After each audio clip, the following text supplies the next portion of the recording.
S'il vous plaît, pasteur, aidez-moi à comprendre pourquoi un chrétien ne doit pas jouer aux jeux hasard. Tu n'as pas été oint pour prophétiser sur qui doit gagner entre Barça et Real. Tu as été oint pour prophétiser de la part de Dieu pour sauver des vies.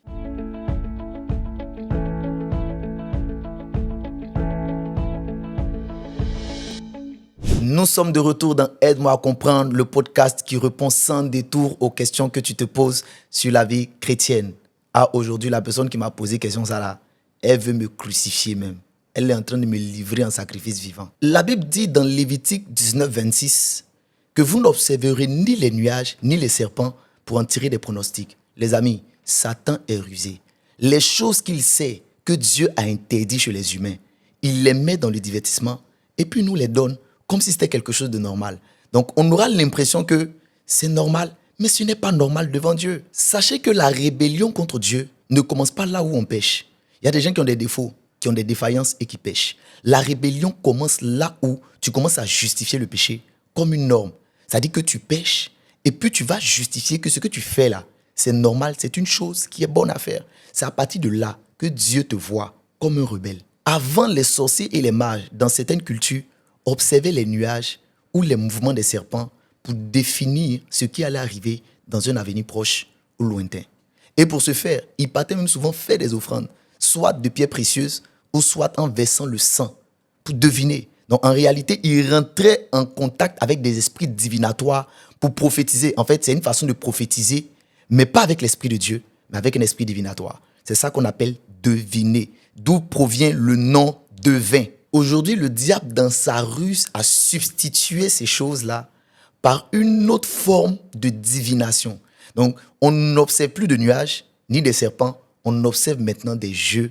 Et le sacrifice qu'on fait, ce n'est plus le sacrifice de sang d'animaux ou de pierres précieuses, mais d'argent.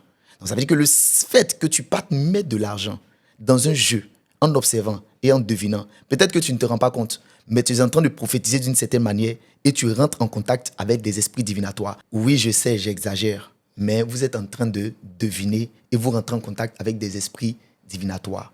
Le simple fait que tu mets de l'argent, que tu mises de l'argent sur une équipe, c'est parce que tu es sûr que l'équipe va gagner. Tu es en train de prophétiser. Toi, il n'y a pas de différence entre toi et le prophète Samuel. Il n'y a pas de différence entre toi et puis le prophète Ésaïe. Sauf que tu ne le fais pas avec l'Esprit de Dieu. Parce que je ne vois pas là où le Saint-Esprit va venir prophétiser ce qui doit gagner entre Real et Barça, entre Real Betis et puis Chelsea. Je ne vois pas en quoi est-ce que ça édifie le corps de Christ. Je ne vois pas en quoi est-ce que ça peut sauver une âme que le Saint-Esprit puisse prophétiser ce qui doit gagner dans un match. Dieu donne l'esprit de prophétie pour sauver des vies, pas pour réaliser des exploits, de miser pour avoir de l'argent sur un match. Les jeux hasard ne sont pas de Dieu. Tout ce qui est jeu hasard exerce votre esprit à deviner. Et là où vous êtes en train de constamment deviner, vous finissez par rentrer en connexion avec des esprits qui ne sont pas de Dieu, mais du monde des ténèbres. Dieu ne vous a pas oint pour pronostiquer. Il vous a oint pour prophétiser. Les pronostics viennent de l'esprit de la divination. La prophétie vient de l'esprit de Dieu. Aux chrétiens, aucun de nos prédécesseurs ne s'est enrichi par des jeux hasard. Ils n'ont pas reçu l'onction des jeux hasard. Quand vous lisez la vie de Pierre et de Paul, là, je ne me souviens pas d'une fois où ils sont allés miser d'un jeu pour avoir l'argent. Un jour, je suis parti chez un frère. On était assis tranquillement. Je vois un match, ils sont en train de jouer. Son équipe perd. Je vois écrit « Hé, mon coupon ». J'essaie là, je dis « Attends, les amis, c'est une histoire réelle. Les gens, les chrétiens ne font plus vraiment attention à leurs actions. Je me demande bien si on est vraiment conduit par l'esprit ou si on est conduit par l'amour de l'argent. Parce qu'une personne qui est conduite par l'esprit et non par l'amour de l'argent ne va pas aller se jeter d'un jeu qui n'est pas dans le plan de Dieu pour lui. Dieu ne t'a pas créé par hasard. Dieu n'a pas bâti ta destinée sur du hasard. Dieu n'a pas pris le soin de te former pour que tu puisses rentrer dans une vie de hasard. Dieu a bâti un plan parfait pour toi. Il a déjà tout conçu. Et je ne crois pas que le Saint-Esprit pousse à jouer au jeu hasard.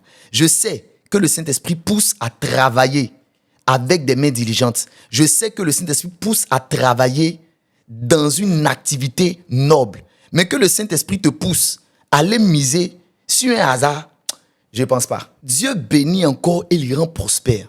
Les amis, quand on regarde la vie d'Abraham, Dieu l'a béni à partir de l'activité de ses mains. Isaac a été béni à partir des activités de ses mains.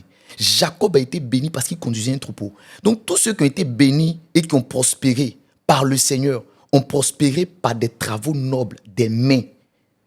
Le jeu hasard, je ne crois pas que Dieu t'ait poussé dedans pour te bénir là-bas. Et même si tu es béni, ne pense pas que c'est Dieu qui te bénit, parce que Satan aussi bénit. Souviens-toi, une vie bâtie sur des jeux hasard n'est pas de la sagesse. La sagesse, c'est de planifier sa vie selon Dieu. Je veux préciser une chose. Je ne suis pas en train d'obliger quelqu'un à ne plus jouer. Je suis en train de juste dire à un chrétien qui me suit, ou même à quelqu'un qui n'est pas chrétien, qui a envie d'entendre ce message, d'aller dans la présence de Dieu, de questionner le Seigneur, que le Saint-Esprit te convainc, si c'est de lui ou pas. Mais je peux te dire une chose, c'est que quand je lis toute ma Bible, je ne vois personne qui a bâti sa vie sur des jeux hasard. Je ne vois personne qui ait réussi à devenir prospère à travers des jeux hasard. Ça n'existe pas. Je vous défie de montrer un seul passage. Ah, mes gars de coupon, je suis monté sur vous aujourd'hui. Hein. Ah, mais il devait vous parler. Cependant, vous pouvez toujours poser vos questions en commentaire. Que Dieu vous bénisse.